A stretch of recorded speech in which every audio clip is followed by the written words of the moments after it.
Selamat pagi, salam sejahtera kita semua, Bapak Ibu. Terima kasih ya yang sudah hadir di acara webinar pagi hari ini. Webinar yang diselenggarakan oleh Indonesia Financial Advisor Community atau IFAC Community dengan topik merancang masa depan pendidikan anak. Oke, terima kasih ya. Semoga kita semua dalam keadaan sehat. Nah, baik. Kurang lebih mungkin 1,5 jam ke depan ya saya akan memandu acara webinar ini dan saya akan ditemani oleh 2 narasumber ya. Beliau salah satunya seorang psikolog dan yang satu lagi seorang perencana keuangan. Nah, sebelum acara kita mulai saya akan memberikan sedikit informasi menarik ya untuk Bapak Ibu yang sudah hadir. Dalam acara nanti setelah diskusi dengan para narasumber ya, saya akan memberikan sebuah hadiah ya, tentunya dengan untuk sebuah voucher dan ada 3 orang pemenang untuk e-wallet. Nah, baik. Jadi nanti kalau ada pertanyaan, Bapak Ibu pastikan isi pertanyaannya di kolom Q&A. Seperti itu ya, Bapak Ibu ya. Baiklah. Nah, seperti tadi saya bilang ya, acara ini didukung oleh IFAC Community, Indonesia Financial Advisor Community. Nah, seperti apa ya IFAC Community itu? Saya akan memberikan informasi. Nah, IFAC Community ini tentunya di bawah oleh Otoritas Jasa Keuangan. Dan ini adalah beberapa aktivitas yang sudah dilakukan oleh IFAC ya. Dan juga IFAC Community sendiri ini memberikan edukasi tentang literasi keuangan untuk Bapak Ibu, untuk masyarakat Indonesia tentunya. Dan juga IFAC Community memberikan sebuah pelatihan ya untuk mendapatkan lisensi sebagai perencana keuangan. Nah, ini ya beberapa aktivitasnya dan juga sudah banyak ya member di IFAC Community. Nah, visi misi IFAC Community ini sendiri juga akan membuat Indonesia berupa gerakan keluarga Indonesia mencapai income 1 miliar ya. Hidup semua mampu sejahtera, seperti itu ya. Nah, ini ya. Nah, tadi ya saya bilang Bapak Ibu ya berupa e-wallet ya untuk 3 orang pemenang masing-masing mendapatkan Rp100.000 ya. Tentunya dengan mengajukan 3 pertanyaan di kolom Q&A. Seperti itu ya. Nanti butuh partisipasi dari Bapak Ibu juga ya. Nanti setelah diajukan pertanyaan, setelah kita diskusi dengan 2 narasumber. Baik, berikutnya. Tentunya kita tidak perlu berlama-lama ya. Seperti tadi saya bilang ya, saya akan mengundang 2 orang narasumber ya. Yang pertama, saya akan mengundang seorang ibu ya. Seorang psikolog ya. Dan beliau juga merupakan founder dari Rumah Kumbang. Ya, silakan Ibu Fitria Fatmawati. Apakah sudah hadir ya, Bu? Halo, selamat pagi. Dengar suara saya nggak ya? Iya, jelas, Bu. Oke. Terima kasih, mohon tetap hadir di sini dan saya akan panggilkan yang kedua, narasumber yang kedua ya, seorang perencana keuangan dan beliau juga salah satu co-founder dari IFAC Community. Beliau adalah Ibu Anti. Selamat pagi, Bu Anti. Pagi, assalamualaikum teman-teman semua. Stay ya teman-teman. Oke. Boleh disapa juga kali ya, yang sudah hadir di sini ya. Oke, makasih. Ya, baik. Oke, terima kasih untuk 2 orang narasumber yang sudah hadir. Untuk mungkin nanti Ibu Anti, saya akan panggil lagi, boleh ya? Tapi stay dulu ya. Oke. Saya akan berbicara sedikit dengan Ibu Fitria terlebih dahulu. Oke. Ya. Oke, Bu Fitria. Ini kan kita lagi mau membicarakan tentang topik merancang pendidikan masa depan anak, seperti itu ya. Nah, mungkin Bapak Ibu sebelumnya saya akan menceritakan sedikit ya. Ibu Fitria ini khusus psikolog ya, untuk psikolog anak, benar ya Bu ya? Betul Mbak. Oke. Nah, mungkin kita lihat ya, beliau juga seorang founder Rumah Kumbang dan Brekelan ya. dan mempunyai pengalaman juga pernah menjadi konselor sekolah ya di tingkat TK sampai SMA, dan beliau juga terapis perilaku anak berkebutuhan khusus ya, dan sudah melakukan sebagai konsultan di beberapa sekolah PAUD, TK dan daycare. Nah, ini emang cocok sekali ya spesialisasinya sebagai ini, stimulasi tumbuh kembang anak di usia dini, dan juga mengembangkan minat dan bakat anak, dan juga coaching parenting gitu ya. Wah, ini pengalamannya banyak sekali nih ya. Boleh cerita sedikit nggak Bu Fitria? Saat ini aktivitasnya seperti apa? Iya, terima kasih Mbak Rita, terima kasih rekan-rekan dari IFEC Community yang sudah sharing-sharing ya hari ini ya, kita ketemu lagi gitu.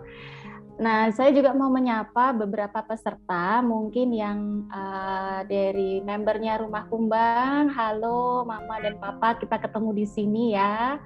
Dan juga rekan-rekan yang mungkin baru ketemu dengan saya, nanti saya kenalan sedikit gitu ya. Sekilas tadi sudah dibacakan dengan cukup, ya sudah menyeluruh lah, mewakili diri saya memang seorang psikolog pendidikan, khususnya sekarang spesialisasinya di pendidikan anak usia dini gitu. Dan saya mengembangkan komunitas di Rumah Kumbang dan juga Brakia Land. Kalau Rumah Kumbang ini memang saya bentuk untuk memfasilitasi mama sama papa untuk stimulasi stimulasi tumbuh kembangnya anak-anak dan ilmu-ilmu pengasuhan anak, pendidikan anak.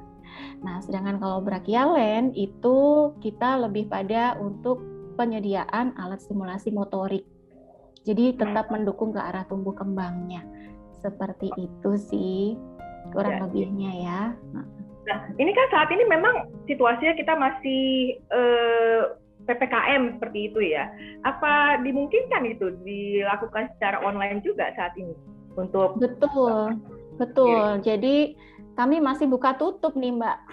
Kalau kita kan masih pakai tempat umum ya, seperti taman, karena kita kegiatannya di outdoor gitu. Jadi kalau tamannya tutup, kita juga ikut tutup, tapi beralih ke kegiatan online. Berarti tetap ya ada plus minusnya gitu. Baik. Nah, sepertinya mungkin Bu Fitria boleh sharing nih sesuai dengan topik kita pada pagi hari ini ya. Tentunya pentingnya Bapak dan Ibu orang tua yang sudah hadir di sini ya ingin tahu juga nih apa yang harus mereka lakukan gitu dalam merencanakan masa depan pendidikan anak-anak mereka. Seperti itu. Bagaimana? Silakan. Boleh. Lanjut langsung share materi atau boleh. Gimana?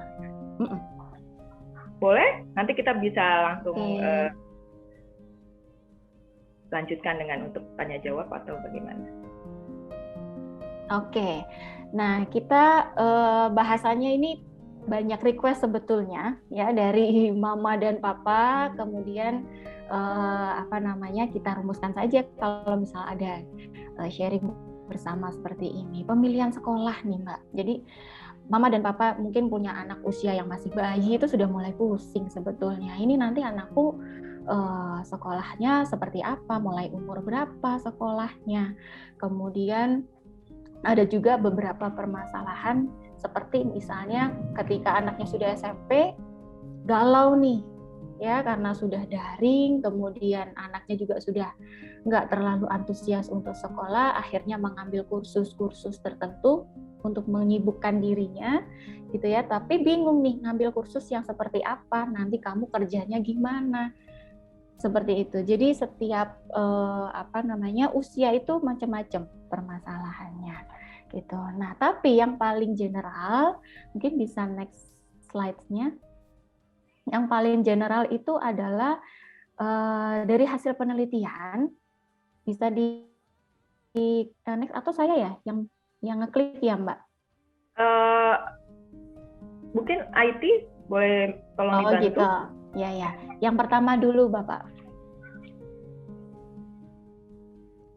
Kita mau bahas apa saja sih? Mungkin saya juga waktunya sangat terbatas, jadi mungkin nanti bisa dilanjutkan di sesi tanya jawab gitu ya. Nah, ini garis besarnya nanti kita akan bahas sedikit tentang perjalanan minat dan bakat itu seperti apa. Ya, karena yang saya bilang tadi, mulai dari bayi aja mama papanya sudah sekarang nih, mama papa yang zaman sekarang ini sudah mulai melek. Anakku ini nanti kayak aku apa enggak ya, jadi dokter apa enggak ya, anakku jadi manajer apa enggak ya, kayak gitu. Jadi sudah mulai curious nantinya ke arah mana. Kemudian nanti ada piramida sosial yang perlu diketahui mama sama papa untuk memilih sekolah seperti apa. Kemudian yang mau kita pilihkan sekolahnya itu siapa? Ya anak-anak. Ya, anak-anak sekarang dengan anak-anak zaman dulu itu sudah sama sekali berbeda. Yang itu kita harus jadikan poin penting untuk mempertimbangkan gitu ya.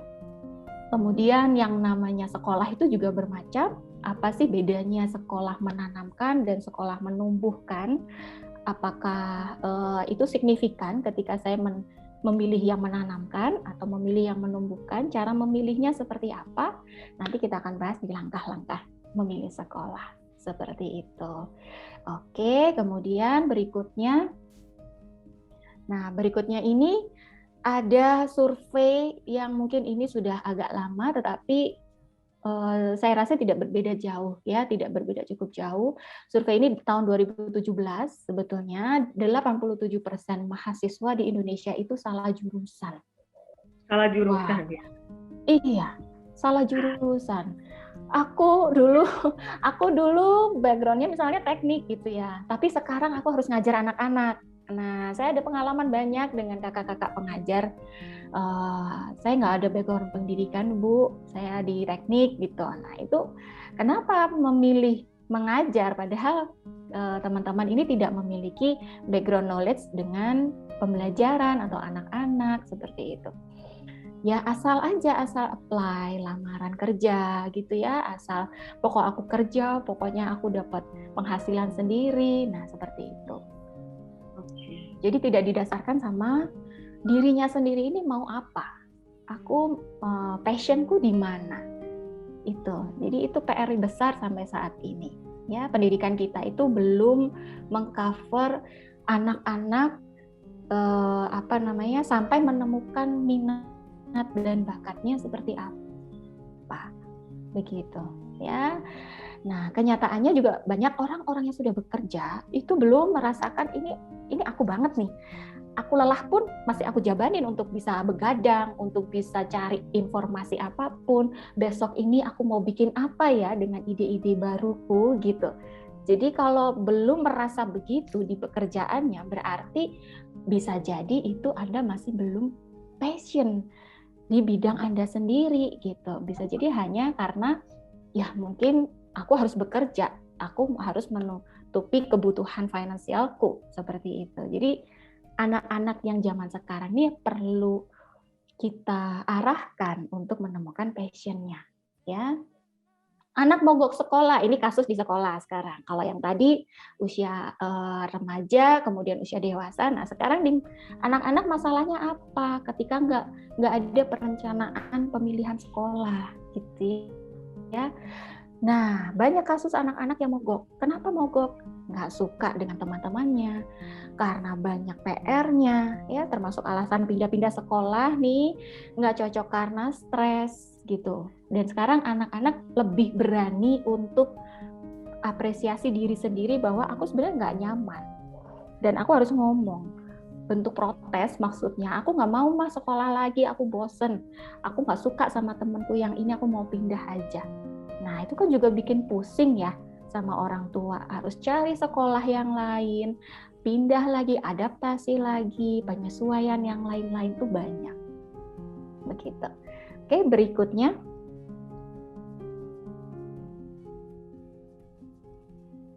Kemudian, next slide, Mbak. Oh iya, silakan IT mungkin. Oh mungkin ada delay nih. Slide-nya. Boleh Mbak Fitria, tadi saya agak sedikit boleh ya. Berarti ini peran orang tua juga penting sekali ya untuk anak-anak sejak dini ya, mengarahkan mereka sesuai dengan minat mereka mau di mana gitu ya, ambil jurusannya nantinya saat kuliah gitu ya. Betul, Mbak, betul. Jadi terutama untuk anak-anak yang memang dari awal kita sudah niat untuk menata hidupnya. Menata bukan berarti kita yang menentukan ya, tapi mengarahkan mereka. Siapa lagi kalau bukan orang tuanya? Mereka bayi aja lahir butuh pelukan dulu dengan orang lain, yaitu orang tuanya sendiri. Nggak bisa dia udah langsung berdiri, udah survive sendiri, nggak bisa. Pendidikan pun juga seperti demikian. Ya, yang pertama kita mau telusur secara umum dulu. Sebetulnya ini ada diagram-diagramnya, tapi kita umumnya aja. Mulai dari anak usia prasekolah, kita sudah mulai mengenal anak kita. Tipe-tipe temperamennya dia anaknya mudah adaptasi apa enggak, dia anaknya gampang menyerah atau dia kekeh banget nih. Kalau ada yang sulit, dia nggak bisa buka tutup toples, kemudian dia tetap usaha terus, atau dia cenderung melempar karena dia frustrasi. Nah, itu sudah bisa diketahui dari kecil sebetulnya karakter itu. Ya, kemudian sampai ke TK kita masih mendampingi dia dan mulai muncul ada minat-minat di usia TK. Minat ini mulai dari mana? Karena kebiasaan di rumah. Mungkin dipaparkan apa gitu ya, banyak hal bidang-bidang minat yang ada di rumah. Misalnya papanya otak-atik motor, atau mamanya musisi, atau kakaknya otak-atik komputer. Nah, itu diserap semua oleh anak. Dan nanti dia akan munculkan minat yang mana, itu tergantung dia dikasih kesempatan di pengalaman orang dewasa yang mana yang lebih banyak mengajak dia gitu ya. Baru kemudian di SD, oke, aku mulai minat nih, muncul anakku kayaknya sukanya di musik nih, aku coba deh ajak ke omnya yang jago main gitar, dia minatnya mainnya atau dia bikin nadanya atau apa gitu ya, atau nyanyinya, kita nggak tahu. Kita mulai latih, mungkin ambil kursus di situ sampai SMP. Nah, di SMP dia sudah semakin percaya diri dengan kemampuannya. Kemudian pada saat SMP dia mulai menunjukkan dirinya bahwa dia bisa, misalnya dia bisa masak, dia bisa menulis ya, blogging gitu ya, blogger ya. Dia menulis apapun yang dia amati. Nah, kemudian mulai magang lah di masa SMA. Di masa SMA dia mulai cari-cari komunitas ya, mulai cari komunitas. Oke, aku kayaknya kalau suka nulis aku mau terjun di misalnya di perusahaan atau komunitas yang suka menulis gitu, atau membuat buku sendiri ya, atau bidang-bidang digital gitu ya, misalnya IT, dia mengembangkan program-program tertentu, atau game yang memang bukan hanya sekedar fun, tapi dia ada unsur creative thinking-nya misalnya seperti itu. Jadi ada ide-ide yang akan muncul ketika dia mulai magang. Nah, baru di SMA ke kuliah dia semakin mahir dan akhirnya mantap untuk menekuni bidang itu sebagai passion dia dan sebagai jalan dia untuk berkarir. Nah, kalau itu mulus, Mbak, nggak akan ada tuh yang dia sibuk untuk show off force dengan mungkin hanya sekedar penampilan fisik saja yang dia tonjolkan karena dia merasa cantik sendiri gitu ya, atau karena ada konflik dengan teman, dia sudah hilang fokus, sudah nggak pede lagi. Nah, nggak bingung dengan dirinya sendiri, tapi dia sudah tahu arah hidupku itu seperti apa gitu. Kita harus menuntun mereka sejauh itu, tugasnya orang tua. Nah, yang paling penting apa sih benang merahnya? Kita tumbuhkan kegemaran belajar. Jangan sampai mulai dari usia kecil, prasekolah sampai kuliah, di tengah-tengah nih kita ada sedikit melukai hati dia ketika dia mungkin merasa gagal atau nggak mencapai tujuan, dan akhirnya kita intimidasi misalnya ya, kalau kasarnya gitu, kok nggak bisa sih, begini aja nggak bisa gitu ya, akhirnya dia mulai hilang motivasi untuk belajar lagi. Aku memang nggak bisa gitu ya. Kalau dia gemar belajar, suka belajar, dia pasti tahu ini cuma sementara, dan ini cara gagal ini cara untuk aku supaya aku nemu ide yang baru lagi gitu. Jadi sudut pandang itu yang senantiasa orang tua harus kulik-kulik gitu ya. Oke, berikutnya setelah kita membahas proses perjalanan minat seperti apa, baru kita akan melihat karakteristiknya ya, atau piramida sosialnya dulu. Nah, piramida sosial itu, nah ini dia. Pada saat milih sekolah, kita perlu pertimbangkan yang namanya ada orang tuanya, ada anaknya, ada sekolahnya. Ya, jadi bukan satu pihak saja oleh orang tuanya.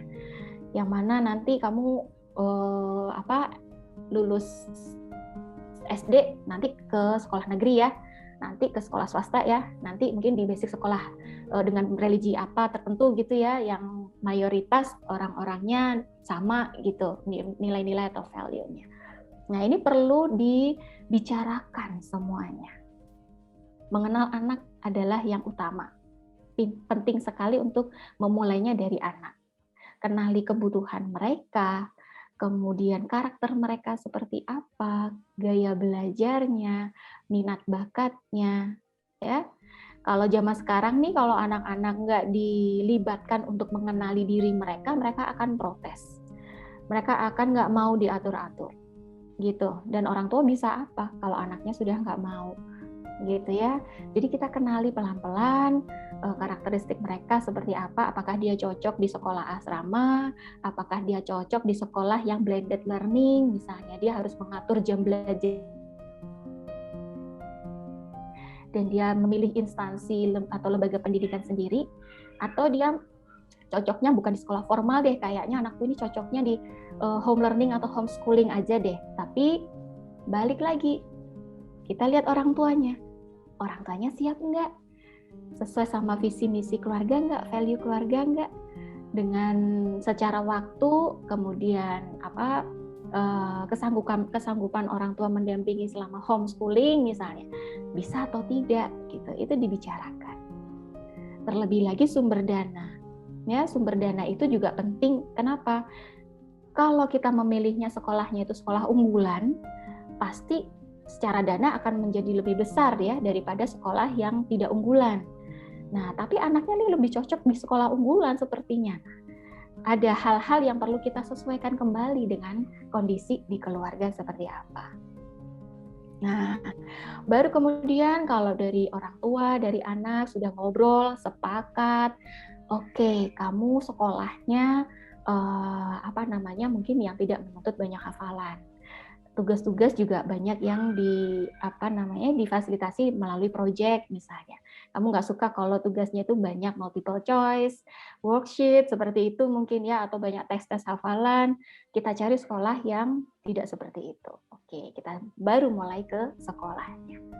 Ya, di sekolah kita telaah dulu kurikulumnya seperti apa, gurunya bagaimana, interaksi antar mereka itu mencerminkan value dari sekolahnya bagaimana ya. Kemudian biaya, nah itu semua harus dibuka semuanya untuk kita rundingkan ya dengan anak. Begitu.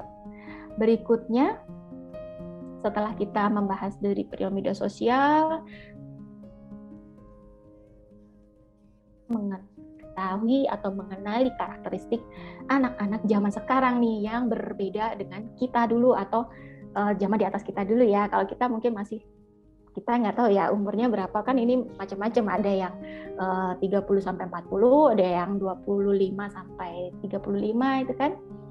Nah, sekarang anak-anak zaman now nih, di zaman sekarang aja itu bagaimana sih karakteristiknya?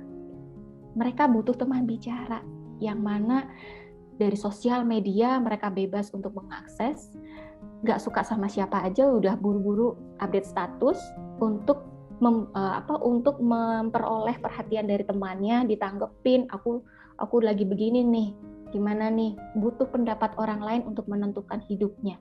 Kalau zaman dulu nulis diary aja ngumpet-ngumpet, jangan sampai ketahuan gitu loh. Kalau sekarang nggak bisa, semuanya belak-belakan di media sosial karena ada teknologi yang memuaskan rasa kebutuhan mereka akan teman gitu ya. Kemudian otonomi mengelola diri. Nah, kalau zaman dulu, ya mereka kalau pekerjaannya A, ya sudah aku kerjain aja, karena ini tuntutannya begitu. Tapi kalau sekarang, nggak bisa. Mereka nggak mau kalau pekerjaannya nggak sesuai sama aspirasinya, mereka akan memilih untuk tidak melakukan itu. Dan biasanya sih mereka lebih suka dengan pekerjaan-pekerjaan yang lepas dan fleksibel daripada monoton dengan jam 8 sampai jam 5 pekerjaannya itu aja. Nah, biasanya mereka akan cepat bosan karena nggak ada ide-ide ya, gitu. Peka terhadap perubahan, betul. Nah, kenapa peka terhadap perubahan? Memang kalau dari mereka lahir di zaman now ini sejahtera secara fasilitas, ya. Teknologi juga mereka mudah sekali untuk koneksi dengan temannya, koneksi di tempat satu ke tempat yang lainnya juga nggak susah gitu. Nah, kemudian perubahan ini oleh mereka itu tidak dibuat sebagai ancaman, tapi tantangan. Gimana sih caranya aku misalnya ada hal-hal yang aku nggak ngerti nih untuk mengoperasikan Zoom, padahal ini lagi daring, semua kerja juga daring semuanya, gimana caranya? Itu bukan menjadi suatu ancaman buat mereka, tapi aku harus adaptasi nih, aku harus bisa nih, gitu. Jadi mindset-nya sudah mulai ke sana. Dan mudah beralih fokus, gitu ya. Makanya kenapa kalau orang zaman dulu, kalau kerja itu memang betul-betul harus minim distraksi. Tapi kalau anak-anak sekarang, sekolah itu bisa loh sambil ngecek status mereka, dibaca berapa orang, di like berapa orang, habis itu fokus lagi. Jadi macam-macam gitu, multitasking mereka itu banyak sekali. Nah, dengan dinamika anak-anak zaman now yang seperti demikian, kira-kira gimana ya mengarahkan mereka untuk mencapai pendidikan tiap tahapan tadi? Itu yang perlu kita kantongin, supaya kita nggak memaksakan diri kita untuk memilihkan mereka dengan sesuai standar kita, gitu. Oke, berikutnya saya kurang berapa menit, Mbak Rita, bisa di reminder ya. Khawatirnya kebablasan nanti. Masih bisa, 15 menit masih bisa. Oke. Ya. Oke, nah setelah kita tahu bahwa anak zaman now seperti itu, kemudian kita coba lihat zaman now ini di era pekerjaannya sekarang nih, apa sih yang sedang berkembang gitu ya, sehingga kalau kita udah tahu zaman sekarang ini pekerjaannya seperti apa, berarti anakku harus aku siapkan yang bagaimana supaya dia bisa survive nanti di dunia kerja. Nah, ada penelitian nih ya, penelitian yang dilakukan oleh Osborne and Frey tahun 2013 menunjukkan 47% jenis pekerjaan itu berpotensi besar digantikan oleh komputer. Ya, jadi mulai awal nih kita mulai tahu ya, semua itu beralih dengan komputer nih. Misalnya nih ada punahnya pekerjaan lama, contohnya seperti ini. Dulu waktu awal-awal Gojek masuk, ya mulai muncul Gojek. Wah, ini terobosan baru nih. Kita bisa pergi ke sana kemari pakai Gojek. Nah, kalau mama papa tahu dulu ada Bluebird ya, Bluebird itu sempat kepanasan tuh. Wah, ini kacau nih kalau ada Gojek yang memang punya aplikasi yang memudahkan mendapat pelanggan. Bisa jadi aku cuma ngetem di sini aja nggak dapat pelanggan, mereka udah lari ke Gojek semua. Nah, itu kelabakan mereka pada saat itu. Gimana nih? Aku harus gimana nih? Kalau kita nggak adaptasi, kita akan lama-lama ya mati, nggak bisa bertahan. Seperti itu. Jadi perubahan-perubahan dengan adanya kemahiran teknologi saat ini itu menentukan nanti pekerjaan-pekerjaan apa yang akan muncul. Nah, gitu ya. Kemudian ada juga pekerjaan baru ya yang mulai muncul. Misalnya nih, contoh, Kak, kok kamu kerjanya di kamar aja sih? Dari tadi bukain Facebook, bukain Instagram, bukain Twitter, terus kamu ngapain? Nggak kerja. Nah, itu salah satu contoh ucapan yang diomong dari salah satu orang tua yang lihat anaknya kerjanya kok cuma bukain media sosial gitu. Padahal anaknya ini menjabat sebagai manajer media. Yang mana di situ dari 10 tahun yang lalu kita nggak mikir ada jabatan atau profesi baru manajer sosial media. Ya kan nggak kebayang kita, kok kerjanya cuman utek-utek di medsos aja. Nah, padahal justru sekarang mungkin itu pekerjaan yang memang lagi dibutuhkan banyak orang. Seperti itu, kita harus adaptasi ke sana. Nah, seperti itu ya contoh-contoh. Misalnya ada lagi YouTube. Nah, kalau saya tanya anak-anak kecil tuh, cita-citamu apa sih nanti kalau udah gede gitu? Aku mau jadi YouTuber, Bu. Gitu. Wow, kayak siapa gitu. Banyak tokoh-tokoh yang dia sebutkan, mau jadi kayak Atta Halilintar lah, jadi Ricis lah, jadi siapa aja.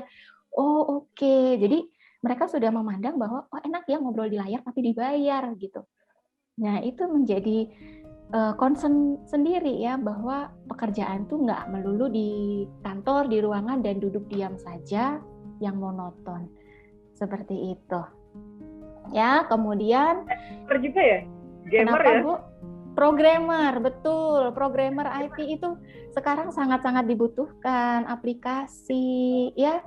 Jadi anak-anak yang di mana-mana semua orang itu pegang gadget, itu bukan cuman untuk main aja, tapi dia kerja di situ. Kita nggak bisa kerja kalau nggak ada gadget ya. Sekarang itu kayak dari gadget ya. Iya, sumber penghasilan utama mungkin ya berasal dari gadget ya, yang paling pasti saat ini. Dan kita juga dengan situasi sosial pandemi seperti ini juga nggak bisa kalau nggak ada gadget. Gitu, bertahan hidup kita melalui media teknologi, gitu ya. Nah, kemudian berikutnya nih, ada yang namanya sekolah menanamkan dan sekolah menumbuhkan. Apa kaitannya dengan dunia kerja yang tadi kita bahas, kemudian dengan pemilihan karakteristik dua sekolah ini, gitu. Kita menyimpulkan bahwa oke, dunia kerja saat ini tidak membutuhkan pekerjaan yang mungkin bisa diselesaikan oleh robot. Nah, pekerjaan apa sih yang diselesaikan oleh robot itu? Pekerjaan-pekerjaan yang membutuhkan level kognitif itu yang sangat rendah. Level kemampuan berpikir yang sangat rendah itu bisa dikerjain semua robot.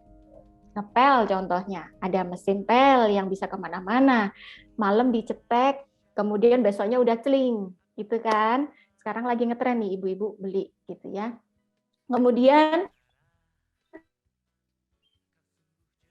memang itu bisa dikerjakan oleh robot. Sekarang pegawai tol aja udah banyak yang nggak duduk di samping pintu gerbang tol, sudah mulai pakai mesin semua dan pakai e-card itu gitu. Jadi nggak butuh orang di situ. Nah, berarti pekerjaan yang membutuhkan keterampilan berpikir yang lebih tinggi, kemudian kreativitas dan juga kemampuan komunikasi, ya robot masa bisa sih berpikir kreatif seperti kita. Misalnya kalau udah rusak ya rusak, dia nggak bisa punya oh caranya gini kalau hidup, nggak bisa kalau bukan manusia. Dokter misalnya ngoperasi, kalau sudah ada mesin yang otomatis bisa, tapi ketika ada satu hal yang nggak bisa diprediksi gimana? Ya itu fungsi humannya di situ, gitu ya. Jadi kita harus memilih sekolah yang bagaimana caranya sekolah ini buat anakku untuk bisa berpikir kreatif, bisa menjadi anak-anak yang mahir dalam berkomunikasi, ya, dan juga mahir dalam bersosial. Gitu. Ada sekolah menanamkan, ciri khasnya apa? Sekolahnya misalnya dia banyak mengunggulkan prestasi-prestasinya. Ya, ini tergantung value keluarga ya. Jadi silahkan Anda memilih mau sekolah yang cenderung menanamkan atau menumbuhkan. Banyak prestasi, piala dipajang, piagam dipajang, itu sudah terlihat bahwa di sekolah ini menanamkan. Akan banyak materi yang akan diberikan oleh anak untuk mempertahankan prestasi sekolahnya. Nah, mau jadi apa anak-anak kita? Oke Pak, terima kasih reminder-nya. 5 menit. Sebenarnya agak kurang ya, tapi ya gimana nanti kita bisa sambung lain hari. Oke, tuntutan kurikulum juga seperti itu. Jadi sudah kalau sekolah yang menumbuhkan itu dia akan memusatkan perhatian pada anak-anak yang akan dia didik. Kita kenali karakternya. Ada penggalian minat bakat nggak di situ? Diajak berperan nggak orang tuanya? Ada program-program yang berbeda nggak untuk mengembangkan anakku? Gitu. Jadi tidak hanya sekedar tuntutan kurikulum untuk target capaian belajar saja, tapi disesuaikan dengan anak-anaknya. Ya. Nah, lanjut ke kenali kebutuhan. Memang betul berangkatnya dari situ. Kenali kebutuhan anakmu, kemudian harapan orang tua seperti apa, apakah orang tuanya berharap anaknya bisa mencapai pendidikan yang seperti apa, itu dikomunikasikan. Ya, kalau ada value-value yang bertabrakan dengan anaknya, bisa dirundingkan juga. Seperti itu. Hitung kemampuan keuangan. Jangan dilupakan mama papa. Kalau anaknya sudah nyemplung di satu sekolah, mama papanya sudah sepakat, jangan dipikir cuman membayar biaya untuk sekolah SPP bulanan dan uang gedung, kemudian uang ujian dan lain-lain atau uang praktek. Tapi uang sosial juga perlu diperhatikan. Kalau temannya punya laptop yang lebih canggih, apa anaknya nggak kepengen? Misalnya, ya, kalau mamanya ada kebiasaan arisan kumpul-kumpul dan punya misalnya barang-barang yang branded karena sekolahnya di sekolah-sekolah premium misalnya, apa nggak gengsi kalau nggak punya? Nah, ini tergantung orang ya. Ada yang memilih nggak peduli, aku memang fokus ke anakku, atau ya aku juga pengen eksis lah di kumpulan ibu-ibu itu, jadinya aku juga ikut beli dengan brand-brand tertentu supaya aku diakui juga di situ gitu. Itu juga harus dipertimbangkan ya. SD, SMP, SMA, kuliah itu juga perhitungan dananya itu juga harus demikian ya, karena untuk 15-20 tahun lagi nggak sama dengan biaya yang saat ini. Nah, nanti untuk detailnya mungkin ke Bu Anti yang lebih ahli ya. Kemudian bangun kesepakatan dengan anak. Ma, aku pengen sekolah di sana. Oke, tapi akses kita untuk ke sana sepertinya agak sulit. Apa sih sulitnya? Misalnya dengan jarak yang terlalu jauh, dengan kemampuan misalnya biaya atau siapa yang mengantarkan nanti atau apapun ya. Ada program-program yang kurang setuju dengan pendidikan di sekolah itu, misalnya itu dikompromikan. Baru setelah kompromi, observasi dan interview kepala sekolahnya, kita kunjungan ke sekolahnya, lihat interaksi antar gurunya seperti apa, apakah cenderung dia kelihatan ya kalau kita interaksi sama orang, apakah dia memfasilitasi kita untuk bertumbuh atau akan menuntun dan mendikte kita. Nah, itu kelihatan ya. Dari semua ini silahkan dirundingkan bersama anak, terutama kalau anak-anak yang sudah bisa diajak ngobrol, anak SMP, anak SMA, boleh langsung untuk menelusuri apa sih minat kamu Kak, apa sih bakat kamu Kak gitu. Kita coba-coba seperti itu ya. Jangan sampai kita keliru akhirnya pindah-pindah pendidikan atau jurusan, pindah-pindah sekolah, atau itu tadi pekerjaan yang tidak menentu juga menentukan karena dia di awal tidak ada persiapan atau perencanaan yang cukup matang. Begitu. Kurang lebih seperti itu Mbak Rita materi singkat saya ya. Baik. Oke, terima kasih.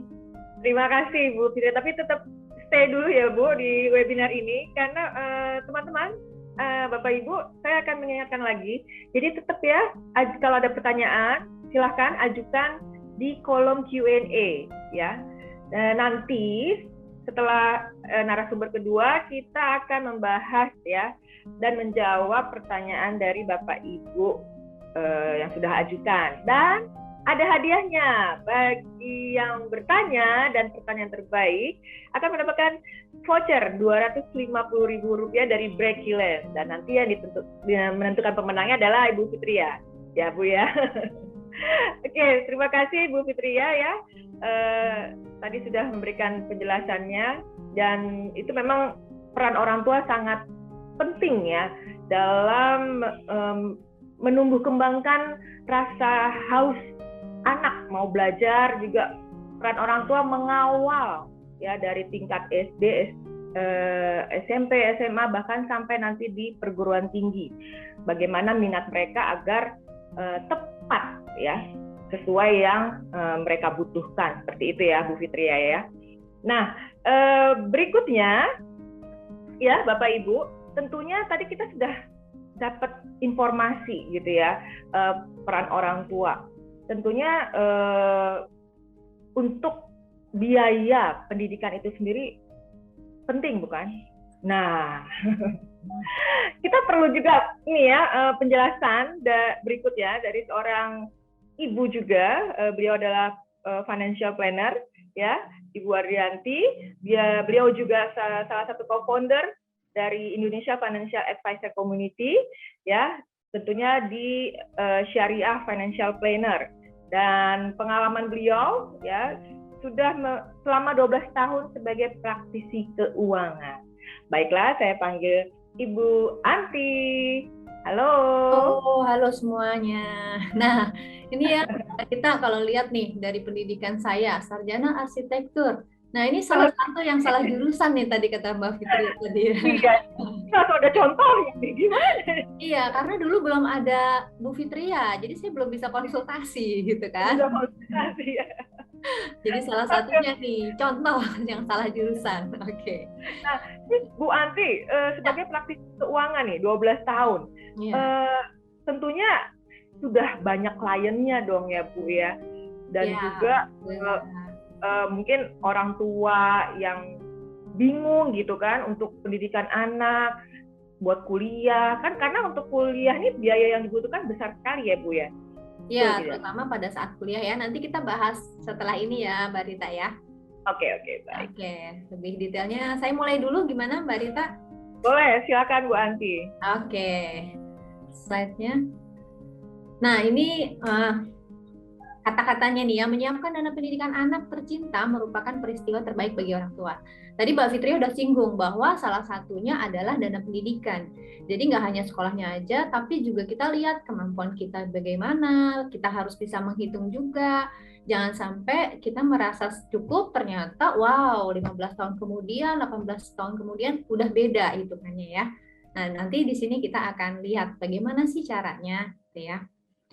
Nah, jadi sebelum kita masuk ke seperti apa nih, kita harus yang bagaimana nih untuk menyiapkan dananya.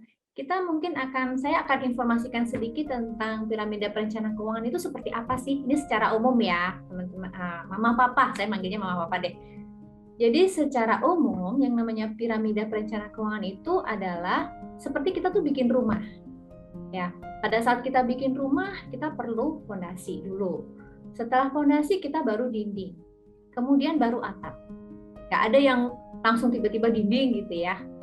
Nah, kalau dalam piramida perencanaan keuangan di keluarga, itu apa sih fondasinya gitu ya? Fondasinya yang pertama adalah arus kas dan dana darurat. Jadi arus kas kita ini udah bener belum ya? Apakah pada saat kita dapat income, itu kita sisihkan dulu atau kita sisakan? Jadi ada dua konsep nih Mbak Rita ya. Begitu kita dapat income, kita sisih dulu, kita tabung dulu, baru sisanya kita pakai. Atau kita pakai dulu aja deh, nanti kalau ada sisanya baru kita tabung. Nah, Mama Papa ada di yang mana nih? Gitu kan? Menurut perencanaan keuangan sih ya, sebaiknya kita pakai dengan konsep yang sisih, gitu ya. Kemudian adanya dana darurat. Ini jarang sekali kalau saya berbicara dengan klien-klien itu, ternyata yang punya dana darurat itu nggak banyak. Biasanya mereka punya tabungan nih, oke, satu tabungan, tapi nggak tahu ini tabungannya buat apa aja ya. Pokoknya udahlah campur-campur aja di satu tabungan itu. Ya, ternyata kita harus menyiapkan dana darurat yang kita pisahkan tersendiri. Buat apa sih dana darurat ini? Misalnya mobil mogok gitu ya, atau orang tua sakit misalnya, atau misalnya tiba-tiba pagernya roboh atau atapnya bocor gitu. Nah, dana darurat yang ideal itu berapa? Menurut perencana keuangan, dana darurat yang ideal itu adalah 3-6 bulan dari pengeluaran kita. Gitu. Jadi mungkin Mama Papa sering ya, pinjem duit dong, mobil gue rusak nih gitu ya. Ada teman-temannya mungkin yang pinjem duit dong, gue harus ini nih, atap gue bocor. Nah, dari situ kita udah tahu bahwa mereka belum punya dana darurat nih. Misalnya orang tuanya sakit, saya harus terbang keluar kota nengok orang tua. Nah, itu termasuk penggunaan dana darurat. Gitu ya. Nah, kemudian langkah selanjutnya yang di dalam fondasi ini apa? Yang kemudian yang kedua adalah manajemen risiko. Jadi, manajemen risiko itu apa sih? Kan kita pasti punya tujuan keuangan ya. Nah, setelah manajemen risiko ini oke gitu ya, kita kan punya tujuan keuangan. Tujuan keuangan jangka pendek, tujuan keuangan jangka panjang. Tujuan keuangan jangka panjang ini termasuk tadi menyiapkan dana pendidikan. Tapi tergantung lagi dari usia anak. Misalnya mama papa baru sadar sekarang nih, aduh sebentar lagi 3 tahun lagi anak saya udah mau kuliah nih, saya belum siapin dana pendidikan kuliahnya. Nah, berarti itu termasuk tujuan keuangan jangka pendek. Gitu ya. Tujuan keuangan jangka panjang misalnya mau pergi haji, mau bikin rumah gitu ya, itu jangka panjang. Nah, perlu adanya manajemen risiko supaya tujuan keuangan jangka panjang dan jangka pendek ini berhasil. Kenapa sih kok harus ada manajemen risiko? Karena kita akan mengalami, bisa jadi mengalami, bisa juga tidak ya. Dalam perjalanan kita menyiapkan tujuan keuangan ini, itu ada beberapa resiko biasanya yang terjadi di tengah jalan gitu. Nah, nanti setelah tujuan keuangan ini oke, baru kita memikirkan untuk kita wariskan, kita wakafkan mungkin gitu ya. Nah, kita lihat nih fakta tentang persiapan dana pendidikan. Yang pertama itu adalah tadi sudah saya singgung ya, biaya pendidikan ini naik terus setiap tahun gitu. Naik terus, itu udah pasti itu naik terus. Kemudian biaya pendidikan itu tidak hanya uang sekolah saja, tapi masih ada biaya-biaya yang lain. Ya, jadi mungkin pada saat kuliah bayar semesteran, tapi ternyata kuliahnya di luar kota, berarti harus apa? Harus bayar kos, bayar makan, bayar transport dan lain-lain. Ya. Kemudian yang ketiga, biaya pendidikan ini pasti akan dikeluarkan. Kita tentunya pengen anak-anak kita sekolah tinggi gitu ya, karena kita udah siapkan nih. Nah, berarti kan harus ada sejumlah biaya yang pasti akan kita keluarkan pada saat anak kita itu sudah mulai sekolah. Kemudian yang keempat, biaya ini adalah perjalanan yang panjang, seperti tadi saya bilang ya. Perjalanannya panjang nih. Jadi kadang-kadang kita suka, bukan kita ya, saya sendiri dulu suka nggak berpikir gitu, anak masih kecil ini udahlah nanti aja lah nyiapinnya gitu. Ternyata semakin dini semakin baik gitu. Nah, berikutnya ini tadi ini fakta-faktanya ya. Nah, 4 kesalahan yang sering terjadi pada saat menyiapkan pendidikan anak itu apa sih? Yang pertama, salah hitung kebutuhan. Jadi kita hanya prediksi aja nih, kayaknya kalau contoh masuk UI gitu ya, kayaknya kalau masuk UI dengan jalur mandiri, ya paling uang pangkalnya 50 juta nih saat ini. Nanti semesterannya 10-12 juta sampai 15 juta gitu ya. Ternyata kita prediksinya ini aja, cuma ngawang-ngawang. Ya mungkin nanti kalau 15 tahun lagi anak saya kuliah, ya paling kira-kira 100 juta lah. Jadi tidak dihitung dengan benar. Nah, kita sebagai financial planner, kita bisa hitungin nih. Nilai sekarang itu 50 juta misalnya. 15 tahun lagi pada saat anak kuliah itu nilainya berapa sih sebenarnya? Dengan inflasi berapa persen gitu ya, nanti ada hitungannya tersendiri.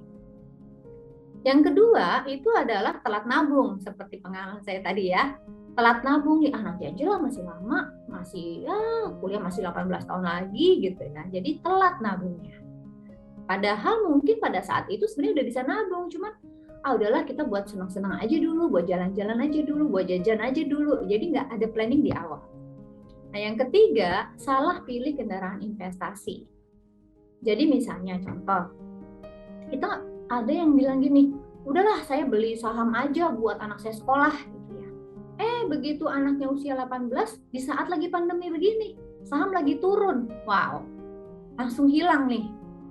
Uangnya langsung hilang ya, langsung nilainya langsung merosot.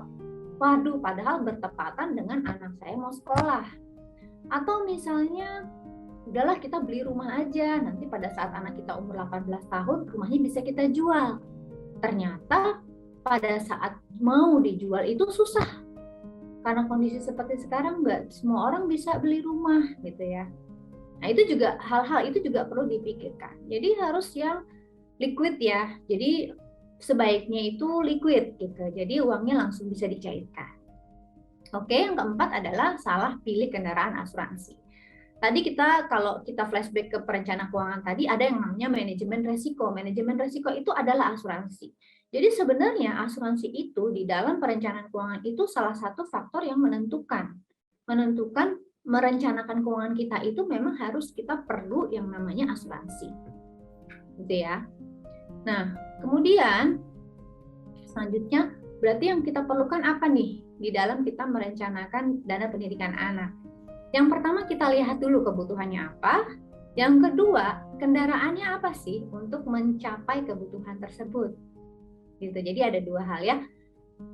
Contoh nih, yang pertama nih, kita hitung dulu deh kebutuhan dana pendidikan anak.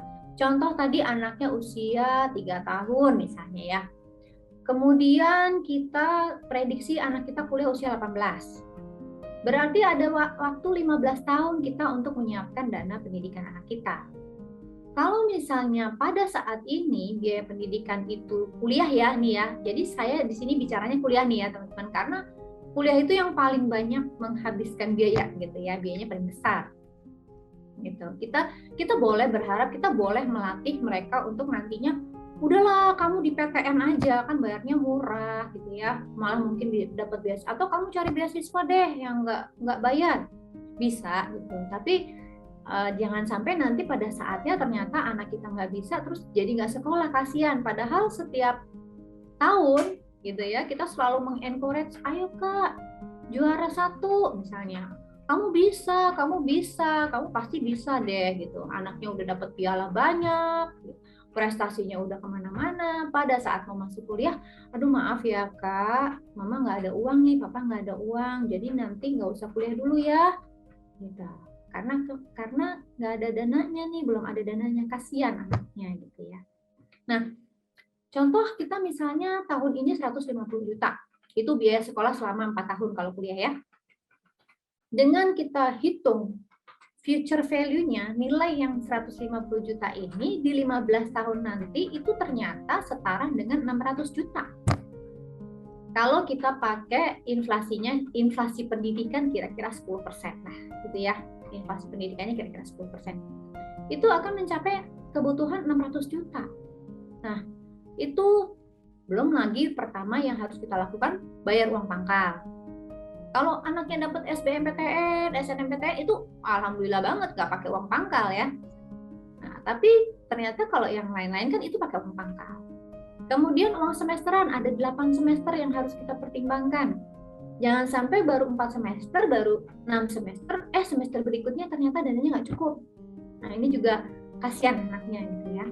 Nah, jadi kita harus siapkan uang semester selama 18 semester. Terus apalagi tadi yang saya bilang bahwa tidak hanya biaya kuliah saja, tapi ada hal-hal lain, kos, transport, pulsa, internet, makan, dan lain-lain. Ini juga termasuk ke dalam yang harus kita persiapkan. Gitu. Oke ya. Nah, sekarang ini udah kebutuhannya seperti ini kira-kira. Nah, tadi saya bilang kan, pendidikan adalah perjalanan jangka panjang. Selain butuh konsisten menyiapkan dana pendidikan ini nih, penuh dengan resiko di tengah jalan. Ada resiko investasi seperti yang tadi saya sebutkan, ada juga resiko hidup, gitu kan? Jadi resiko-resiko di tengah jalan ini harus kita minimize. Dengan apa caranya? Dengan kita memiliki manajemen resiko. Jadi kita bisa memanage resiko-resiko yang ada. Resikonya itu apa aja sih? Misalnya di tengah jalan kita sedang mempersiapkan, ternyata mengalami cacat tetap total yang berkepanjangan misalnya. Atau mungkin amit-amit sakit kritis yang berkepanjangan, sehingga tidak bisa bekerja lagi, tidak bisa mencari nafkah lagi, biaya pengobatan tinggi gitu ya. Atau yang ketiga mengalami kepastian, ya, kepastian meninggal. Nah, resiko-resiko ini yang perlu kita pikirkan. Bagaimana supaya kita bisa menghindari resiko-resiko tersebut, supaya anak kita tetap bisa sekolah. Oke. Nah, ini ada 2 hal nih. Dana pendidikan anak dan asuransi pendidikan. Bedanya apa sih? Gitu ya. Kita mesti lihat juga nih. Dana pendidikan itu misalnya gini, tadi saya bilang, oh saya udah beli rumah kok, nanti kalau anak saya kuliah saya jual. Oke, saya udah punya tabungan. Nah, setiap bulan tuh saya udah tabung 1 juta atau 500.000 di bank. Nah, saya udah investasi kok, saya beli emas setiap 3 bulan sekali, saya beli emas 100 juta. Nanti 3 bulan lagi saya kumpulin uang, saya beli emas lagi. Ya, emas-emas batangan, emas-emas logam itu kan. Nah, ini bagus tetap harus dipertahankan seperti ini. Tapi jangan lupa bahwa pendidikan ini adalah jangka panjang. Gitu kan? Jadi kita lihat selain kita punya dana pendidikan yang sudah kita siapkan, kita harus tambahkan juga dengan manajemen resiko. Kita harus tambahkan juga dengan asuransi. Supaya apa? Kalau kita lagi di tengah jalan menyiapkan emas, ternyata kita mendapatkan resiko tadi, sehingga kita nggak bisa lagi menyiapkan emas. Gitu. Nah, ini salah satu contohnya. Nah, kalau asuransi pendidikan seperti apa sih? Ya. Kalau asuransi pendidikan ini programnya udah jadi satu. Ada tabungannya juga, ada investasinya juga, tapi juga punya manfaat asuransi. Bagusan mana? Dua-duanya bagus. Tinggal nanti mama papa lihat, oh saya udah punya tabungan nih. Jangan, oh tabungannya saya pindahkan deh ke asuransi pendidikan. Kita konsultasikan dulu, gitu ya. Kita konsultasikan dulu. Jadi istilahnya kalau ada peribahasa, don't put your egg in one basket gitu ya. Jadi kita boleh punya emas juga, kita boleh punya asuransi pendidikan juga. Nah, jadi semua investasi portfolionya itu bisa macam-macam untuk menyiapkan dana pendidikan. Gitu. Nah, berikutnya, sekarang kita fokus ke asuransi pendidikan itu kayak gimana? Kalau misalnya tadi dana pendidikan kan ya mama papa udah jago lah gitu ya, udah punya tabungan, udah punya emas, udah punya aset dan lain-lain. Nah sekarang ada 3 fitur pada saat kita memilih asuransi pendidikan itu yang bagus seperti apa sih? Gitu ya. Yang pertama ada manfaat dana pendidikannya. Jadi ada manfaat nanti pada saat anak saya kuliah, nih dikasih duit gitu ya. Nah itu bagus tuh berarti duit. Jumlah nominalnya sudah tertulis gitu, di dalam polisnya gitu ya. Yang kedua ada bebas kontribusi. Maksudnya apa sih bebas kontribusi? Jika pada saat kita lagi nabung, ternyata di tengah jalan terjadi resiko tadi, 3 hal tadi mungkin mama papa masih ingat, yang pertama adalah cacat tetap total atau sakit kritis atau dapat kepastian di tengah jalan. Udah bebas aja, jadi nggak usah lagi kita perlu nabung lagi, kita setor lagi nggak perlu lagi. Ya, kontribusinya sudah dibebaskan. Nah, ini salah satu fitur yang harus ada di asuransi pendidikan. Nah, yang ketiga, pilihan masa pembayaran kontribusinya harus fleksibel gitu ya. Jadi bisa 5 tahun, bisa ada fleksibilitasnya. Gitu kan. Jadi nggak harus 18 tahun deh pas sampai anak saya kuliah. Nggak harus. Jadi ada 3 fitur manfaat asuransi pendidikan yang sebaiknya pada saat kita memilih asuransi pendidikan, 3 hal ini nih ada. Ya. Oke. Nah berikutnya, ini salah satu contoh ya. Ada salah satu contoh asuransi pendidikan yang menurut saya ini bagus gitu ya. Jadi misal contoh nih, anaknya usia 3 tahun, kemudian orang tuanya usia 30 tahun. Ya. Berarti dia prediksi anaknya itu masuk usia 18 tahun. Nah, selama 15 tahun ini, dia setor atau nabungnya gitu ya, sebesar 1.096.000 nih. Jadi kita konsisten. Selama 15 tahun 1 juta gitu ya. Nah, apa sih yang didapat dengan dia menyisihkan 1 juta setiap bulannya selama 15 tahun. Nanti pada saat anaknya usia 18 tahun, pada saat masuk kuliah, itu ada namanya manfaat penarikan tunai sekaligus. Sebesar berapa? Sebesar 90 juta. Nah, ini bisa dipakai buat uang semesteran atau bisa dipakai buat nanti pas pada saat masuk. Kalau misalnya anaknya dapat PTN yang tidak pakai uang pangkal, ya berarti buat bayar semesteran gitu ya. Nah, kemudian setelah itu setiap bulan itu akan diberikan santunan juga nih. Setiap bulan dikasih 2,5 juta. Entah itu buat bayar kos, atau buat biaya lain-lain, atau mungkin nambah-nambahin buat semesteran juga. Nah, itu udah pasti nilainya. Jadi nabung 1.096.000, pada saat anak usia 18 dapat 90 juta, kemudian setiap bulan juga dapat 2,5 juta. Nah, yang paling menarik ini ada tambahan manfaat penarikan tunai. Jadi selain 90 juta tadi, itu ada lagi tambahan manfaat penarikan tunai sebesar 12.500.000. Tapi sayangnya untuk program ini hanya berlaku sampai 30 September saja gitu ya, yang untuk penambahan ini. Gitu. Kemudian ada lagi penambahan lagi bonus 1 dan bonus 2. Bonus 1 itu akan keluar setiap tahun, itu sebesar 4,5 juta. Bonus 2 itu di akhir kepesertaan akan dikasih 6.300.000. Tapi yang namanya bonus ini bisa ada bisa enggak ya, tergantung dari kinerja perusahaan. Jadi nilai untuk bonus ini tidak dijamin. Yang dijamin adalah yang tadi 90 juta, 2,5 juta per bulan selama 4 tahun, kemudian ada tambahan 12,5 juta. Kalau kita total dari yang kita setor itu sebesar 197.280.000, yang nantinya akan kita dapat di semuanya gitu ya, yang nantinya akan kita dapat itu sebesar 222.500. Jadi ada selisih 25 juta.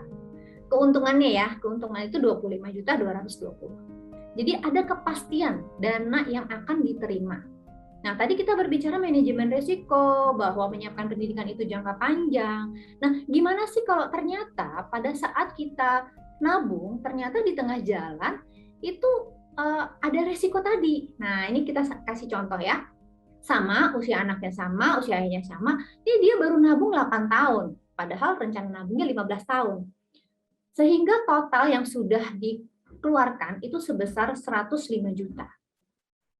Tapi apa yang terjadi, begitu kita ikut program ini, kita nggak usah lagi bayar lagi. Ya sudah, langsung ada manfaat tadi, bebas premi, bebas kontribusinya dibebaskan.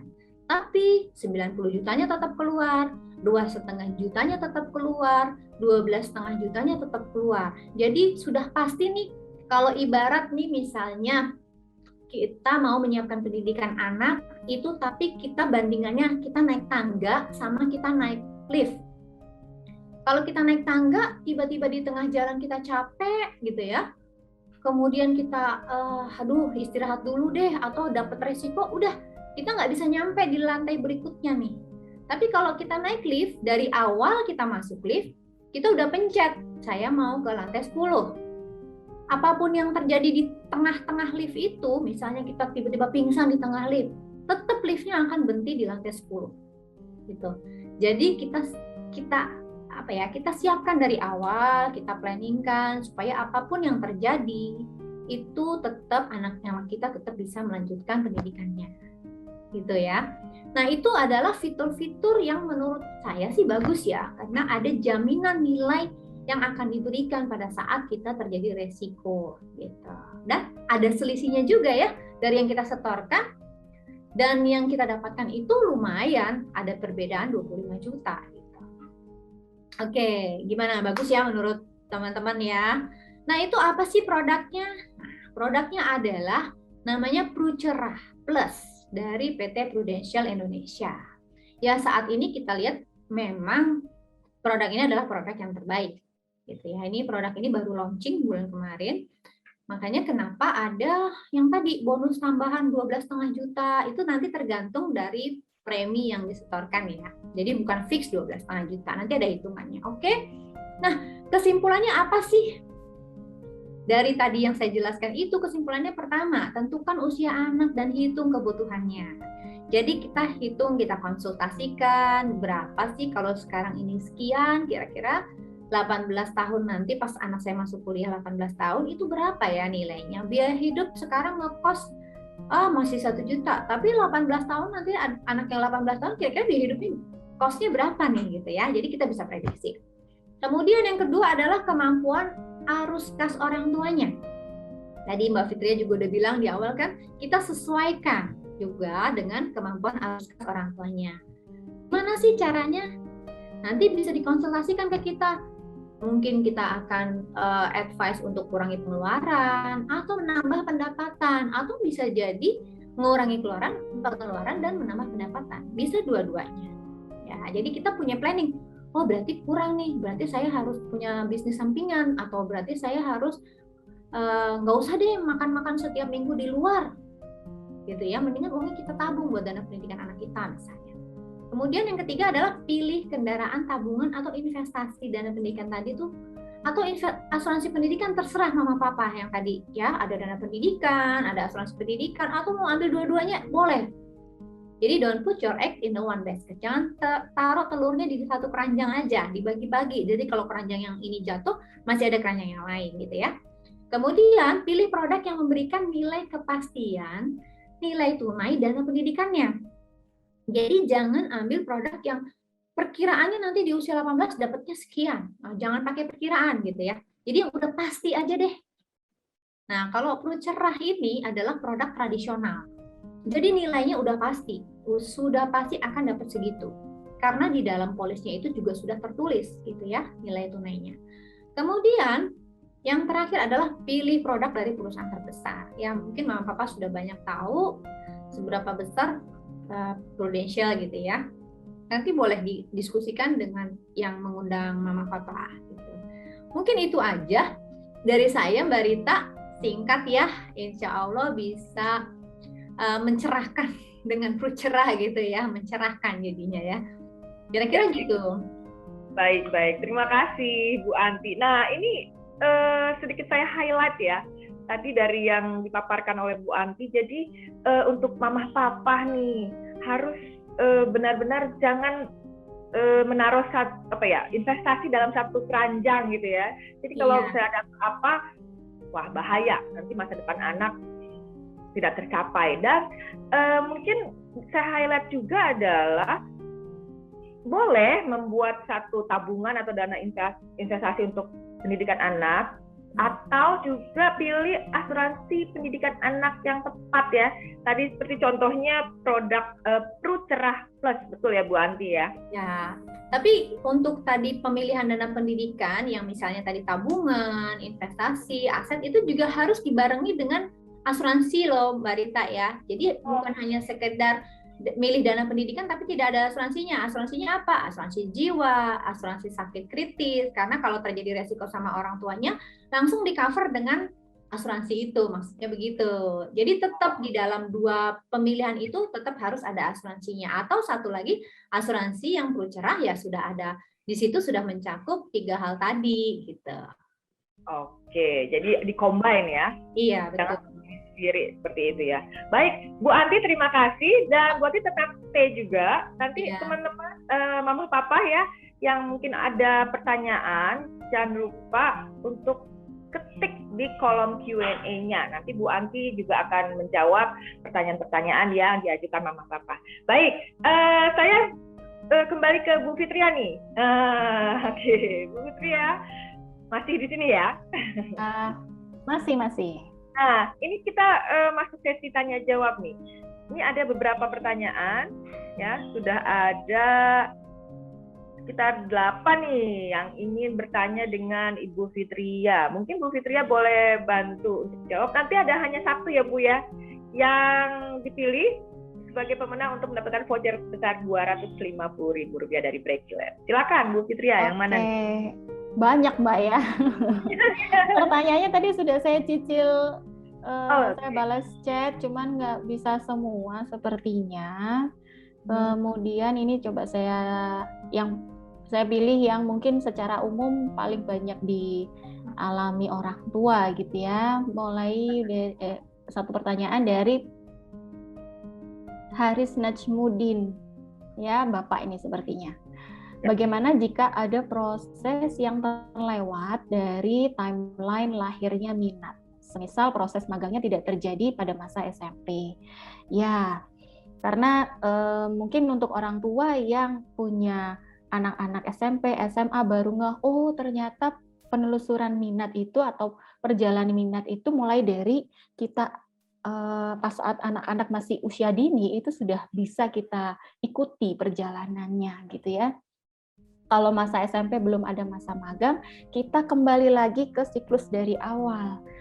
Untuk menjadi atau untuk berkesempatan magang, proses sebelumnya itu harus dilalui dengan dia eksplorasi ke berbagai macam bidang gitu ya.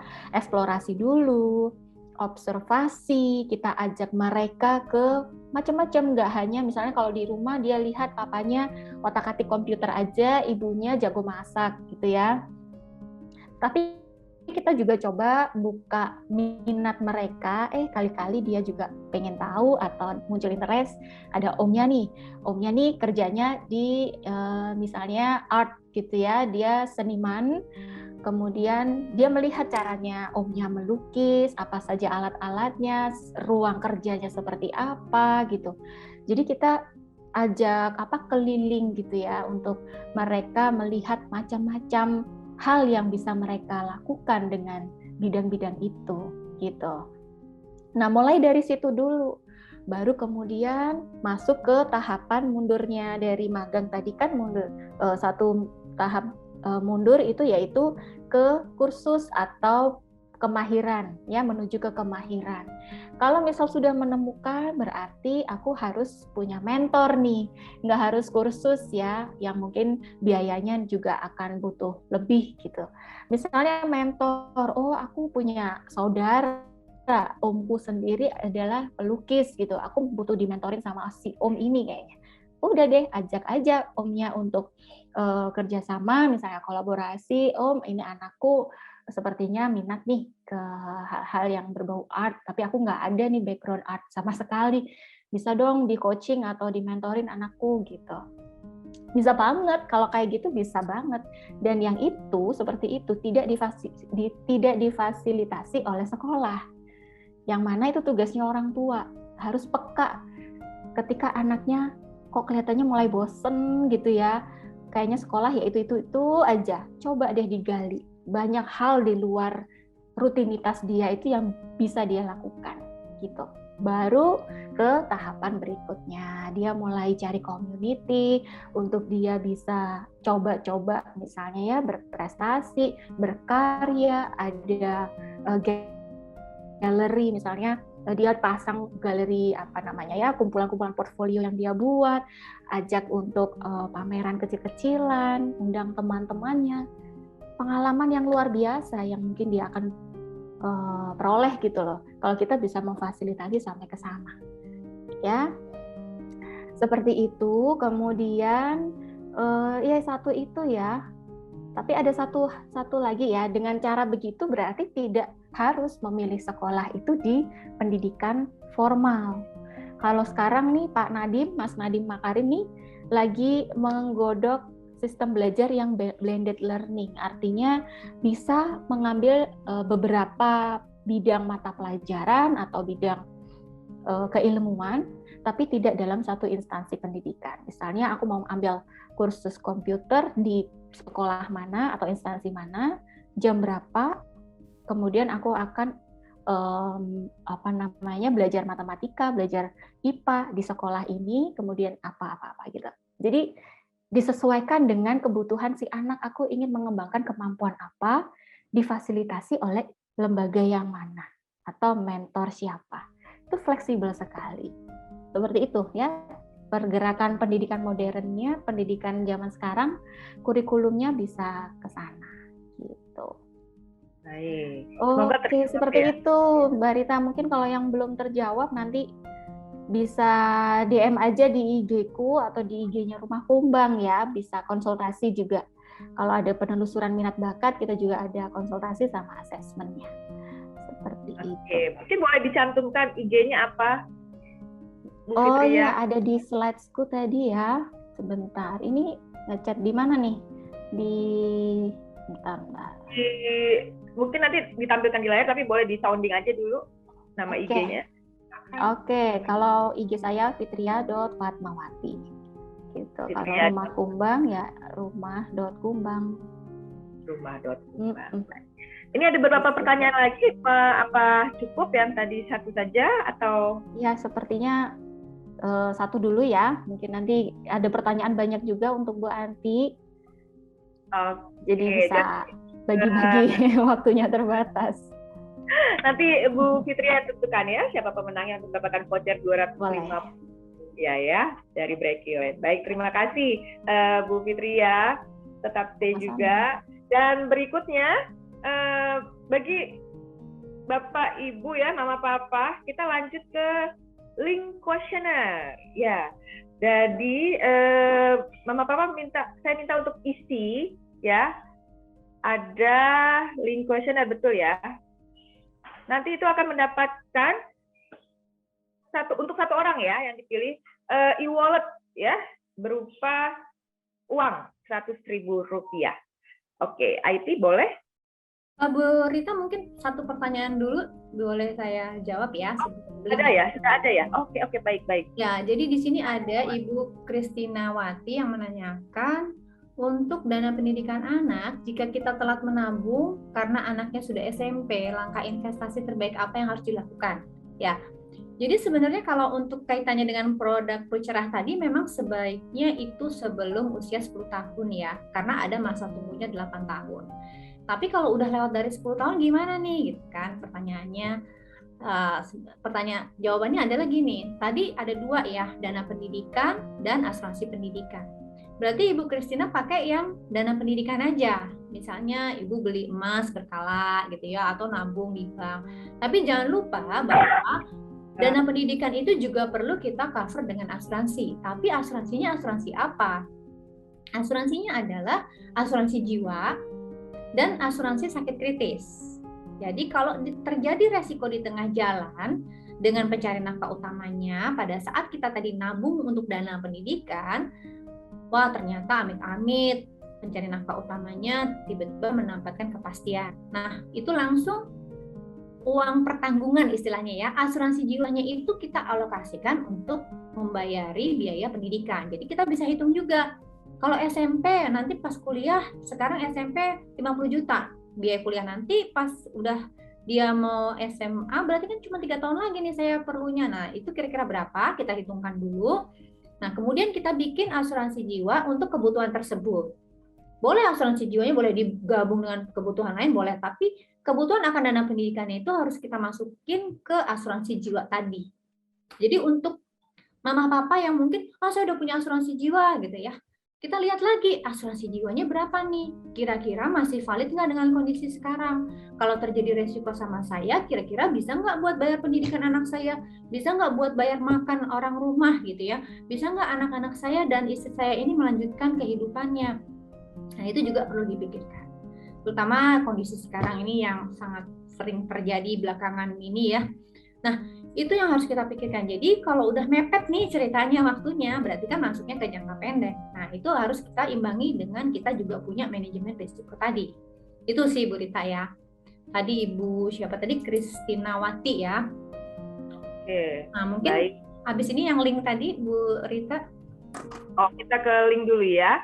Nanti berarti teman sabar ya sama Papa ya, nanti akan dijawab oleh Bu Anti pertanyaan yang lainnya. Ya. Silakan IT untuk link questionnaire-nya. Ya. Nah, silakan ya. Bapak Ibu untuk isi link questionnaire berikut.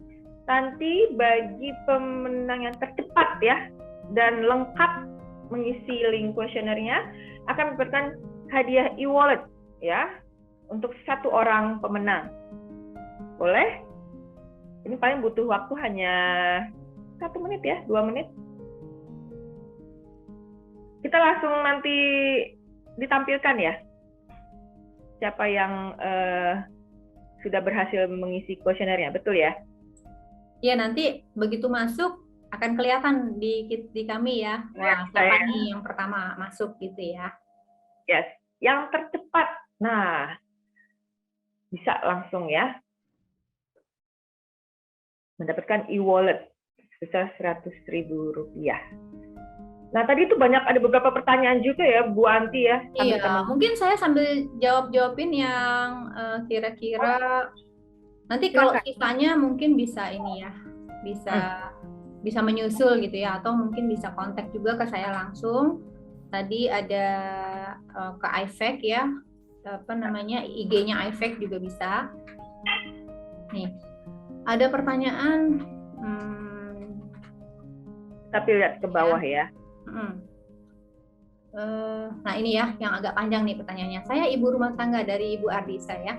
Saya ibu rumah tangga nggak bekerja, tapi punya tabungan beberapa rekening. Kalau sudah punya asuransi jiwa dan kesehatan tertanggungnya suami, rekening tabungan pribadi anak, apakah tetap perlu punya asuransi pendidikan? Atau bisa investasi lebih simpel dan fleksibel seperti yang sekarang terbaru sejenis SR015? Mana yang lebih long term benefit? Jadi kalau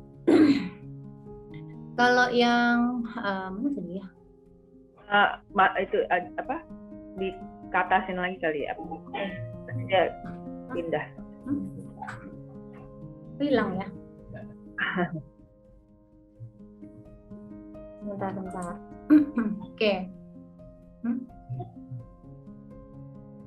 Bagaimana menurut? Jadi tadi kok hilang ya pertanyaan. Oke, ini aja deh. Tadi pertanyaannya kan udah punya asuransi jiwa gitu ya, udah punya asuransi kesehatan. Kira-kira sebentar. Nih ya. Oke. Nah ini. Jadi punya tabungan juga nih, bagus banget nih ya Ibu Ardisa ya.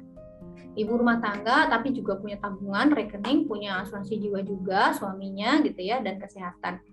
Nah kita lihat dulu nih Bu, tadi seperti yang saya bilang, asuransi jiwanya ini berapa nilainya? Apakah sudah cukup buat mengcover biaya hidup rumah tangga atau misalnya biaya hidup anak sekolah gitu ya. Jadi kita perlu hitung. Kadang-kadang kita merasa oh udah ada asuransi jiwanya 200 juta kok gitu ya. Ternyata setelah kita hitung-hitung pengeluaran sebulan 10 juta. Berarti kira-kira cuma 20 bulan aja udah habis nih asuransi jiwanya gitu kan. Nah, berarti kita harus perlu hitungkan lagi. Gimana sih cara menghitung yang ideal nih asuransi jiwa? Nih contoh kecil aja. Misalnya kita tadi punya anak usia 3 tahun. 3 tahun sampai anak mentas itu kan kira-kira umur 25 ya, Mama Papa ya. 25 berarti masih ada waktu 22 tahun lagi. Kalau terjadi resiko apa-apa dengan si pencari nafkah, keluarga yang ditinggalkan ini harus tetap bisa hidup gitu istilahnya ya. Nah, sebagai gambaran singkatnya aja nih, Mama Papa ya, kalau menghitung asuransi jiwa, kalau kita punya asuransi jiwa 1 miliar, contoh, 1 miliar ini kita misalnya terjadi resiko, berarti kan keluarganya dapat 1 miliar. 1 miliar ini kita depositokan misalnya. Atau kita taruh di instrumen investasi yang kira-kira bagi hasilnya 5-6% lah, nggak usah gede-gede gitu ya. Nah, itu akan mengeluarkan bagi hasil setiap bulan 5 juta. Jadi kalau 1 miliar akan mengeluarkan 5 juta. Nah, kira-kira biaya hidup rumah tangga kita berapa? Kalau 5 juta berarti 1 miliar oke, udah cukup. Oh, tapi ternyata biaya hidup kita 10 juta. Berarti pencari nafkah utamanya harus punya asuransi jiwanya 2 miliar. Nah, kenapa kalau kita perencana keuangan itu kita selalu menganjurkan setiap tahun atau 2 tahun sekali itu kita review keuangan kita review apakah asuransi jiwa yang kita punya cukup, apakah asuransi sakit kita ini yang kita punya cukup. Jangan-jangan mungkin asuransi untuk rumah sakitnya itu dulu tipenya 600.000, tapi apakah 5 tahun lagi 600.000 itu masih di kelas 1 yang seperti kita inginkan dulu. Nah, misalnya contoh kayak gitu ya. Atau apakah dengan asuransi jiwa 1 miliar sekarang, apakah nanti 10 tahun lagi atau 5 tahun lagi pada saat anak kita belum mentas, asuransi jiwanya ini cukup atau enggak? Gitu. Jadi biasanya saya review gitu ya, review polis atau review kebutuhannya apa sekarang. Jadi selalu diupdate. Jadi yang diupdate ini enggak sekedar update info, tapi update-nya juga update perencana keuangan di dalam keluarga. Nah, kira-kira seperti itu sih. Kalau misalnya nanti ditanyain bisa investasi yang lebih simpel dan fleksibel, yang SR0 ini ya surat berharga surat berharga ya, kayak obligasi gitu ya, itu juga bisa dilakukan. Jadi seperti tadi konsepnya adalah don't put your egg in one basket gitu ya. Jadi ini aman gitu ya, karena kan ini kan surat berharga dari pemerintah gitu kan. Gitu, tapi udah kira-kira seperti itulah jawabannya ya, Ibu Ardisa tadi ya. Oke.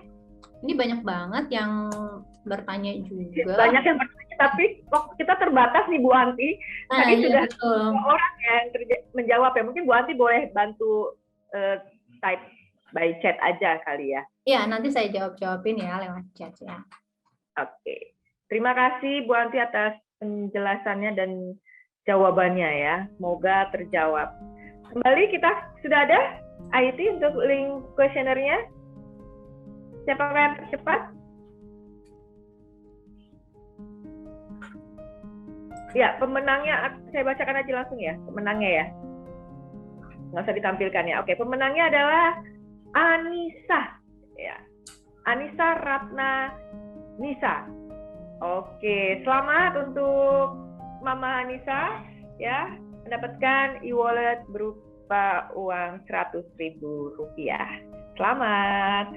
Nah, berikutnya lagi, aduh ini udah bagi-baginya udah banyak nih ya tadi ya.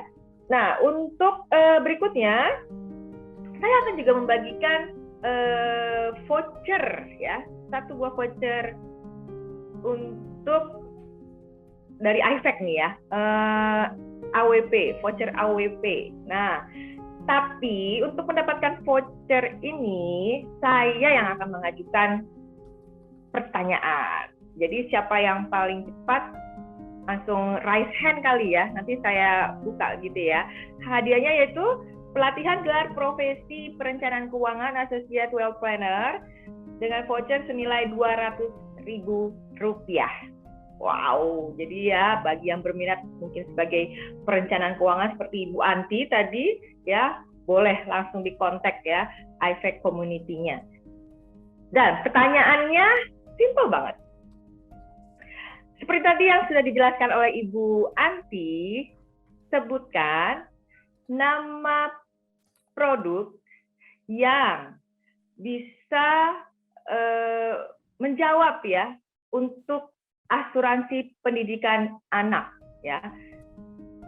Sebutkan nama produknya. Apa? Oke. Ini yang tercepat nih ya. Apa nih? Pro Cerah plus Pro Cerah. Oh, ada yang kurang tepat tadi ya. Pro Cerah plus Pro Cerah kurang tepat juga. Kalau typo gitu gimana ya? Kurang tepat ya. Mungkin belum ya, belum. Masih. Nah, ini dia Pro Cerah plus. Ya, betul. Tadi ada yang typo ya, Pro Cerah bukan Pro, tapi Pro Cerah plus. Selamat kepada Ardisa Priyani Widakarsari, ini ibu ya. Selamat Bu Ardisa Hadiani. Oh bukan, siapa ya? Saya baru bacanya tadi itu aja soalnya. Ya Ardisa betul ya. Oke, selamat untuk Ardisa mendapatkan voucher pelatihan gelar profesi Associate Wealth Planner, vouchernya sebesar Rp200.000. Nanti pihak panitia akan mengkontak ya. Baik, oke, saya akan intip sedikit. Nah, tadi boleh saya panggil sekarang Ibu Fitria yang menentukan siapa pemenangnya untuk mendapatkan voucher dari Brekilan sebesar Rp250.000. Silakan Ibu. Iya, yang saya jawab live tadi itu mana tadi ya? Bapak siapa tadi namanya? Bapak Haris Najmudin. Itu. Oke, buat Pak Haris. Selamat. Bisa klaim nanti ke Brakialen. Nah, jadi bisa langsung klaim ke Brakialen ya. Nanti kita cantumkan ya untuk kontaknya, nomornya. Baik, terima kasih untuk Ibu Fitria sudah hadir pada pagi hari ini. Saya juga mengucapkan terima kasih kepada Ibu Anti ya sebagai financial planner dari iFact Community. Terima kasih sudah hadir. Nah, sebagai tanda apresiasi dari kami akan panggilkan. Sorry Bu Rita, sebentar. Ini tadi untuk pemenangnya ya boleh disebutkan ya. Tadi itu orang ya. Jadi kan yang Bu Fitria sudah ya, yang dari saya tadi ada Ibu Kristina Mati sama Ibu Ardisa. Nah, tadi yang jawab lebih cepat itu tadi yang benar adalah Ibu Trikatika yang dapat voucher. Yang dapat voucher tadi ya. Oke. Gitu. Yang voucher AWP ya. Jadi nanti untuk ibu-ibu yang tadi saya sebutkan, tolong tunggu dulu dikasih nomor teleponnya ya. Oke, baik. Terima kasih Bu Anti untuk koreksinya. Terima kasih. Wah, ini memang kalau financial planner teliti lagi ya. Lebih teliti dari moderatornya loh. Terima kasih. Baik, sebagai tanda apresiasi atas kehadiran Ibu Fitria dan juga Ibu Anti dalam acara webinar merancang pendidikan masa depan anak. Terima kasih untuknya. Oleh karena itu saya mau hadirkan founder dari IFEC Community, Bapak Viko Hadian. Silakan, selamat pagi Pak Viko. Pagi. Oke. Silakan Pak, berikan apresiasi untuk dua orang narasumber kita pagi hari ini. Suaranya Pak, masih di mute? Oke, kalau saya dengar ya sekarang ya. Sudah Pak. Oke, terima kasih Bu Fitria dan juga Bu Anti atas kontribusinya di webinar IFAK kali ini.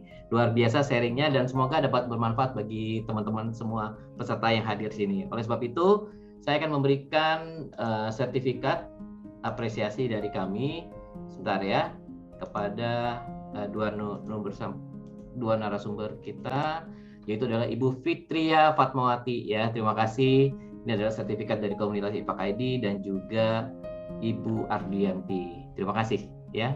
Luar biasa sharing hari ini. Pak Viko. Sangat-sangat bermanfaat bagi masyarakat. Oke, terima kasih semuanya. Assalamualaikum warahmatullahi wabarakatuh. Terima kasih. Terima kasih Pak Viko. Wah, akhirnya in frame nih ya, founder IFEC-nya ya. Jadi Mama Papa tahu dong ya, bisa kenalan sama beliau. Nah, saya akan umumkan untuk seminar terdekat yang diselenggarakan oleh IFEC Community sendiri ya, dalam nanti siang ya, jam 1 itu ada ngobrol di Clubhouse ya, tentang topiknya profesi perencanaan keuangan butuh sertifikasi ya, yang akan dibawakan oleh Bapak Viko Hadian sendiri dan juga Ibu Debbie Wijaya hari ini ya, jam 1.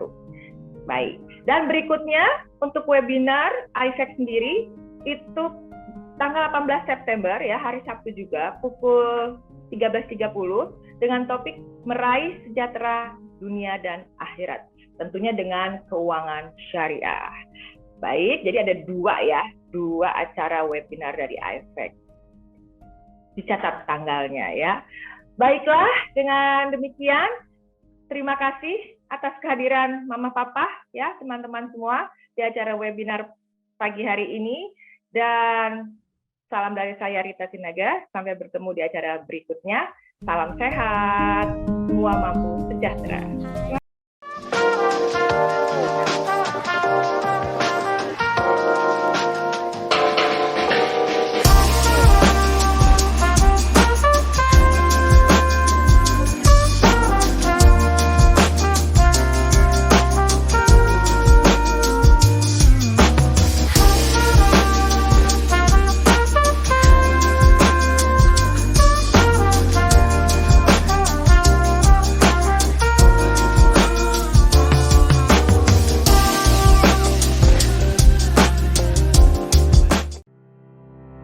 Halo, apakah teman-teman ingin tahu cara mengecek kondisi keuangan untuk diri sendiri dan klien teman-teman?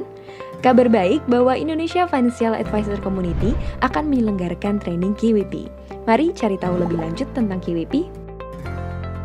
Program Qualified Wealth Planner atau KWP adalah workshop atau pelatihan dan sertifikasi yang mengedepankan praktek. Para peserta akan mempelajari proses membangun perencanaan keuangan bagi klien dan mampu menggunakan software KWP yang praktis dan user-friendly.